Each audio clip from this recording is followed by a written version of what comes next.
For today's video po, gagawa tayo ng ginisang hipon. Kung sawa na po kayo sa garlic butter shrimp, pwedeng-pwede nyo po itong gawin at mas tipid pa. So, meron po ako labanos dito. Iniwa ko lang po siya ng paslant at pagkatapos po maghihiwa na rin po ako ng celery. At maya-maya lang po, magluluto na rin po tayo. So, ayan, ginisa ko na po ang ating bawang at isusunod ko na rin po ang ating sibuyas. At pagkatapos po natin siyang maluto, sunod na rin po natin ang ating celery. Igisa lang po natin ng kaunti at maya-maya lalagay na rin po natin ang ating kamatis.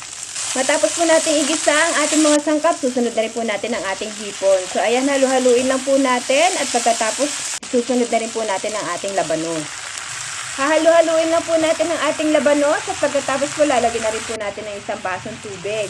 At titimplahan na rin po natin. So, lalagyan ko na rin po siya ng salt and pepper at Knorr shrimp cubes. So, ito na po ang ating inisang hipon sa labanos. Simpleng ulam, pero masarap. Tara, kain na po tayo!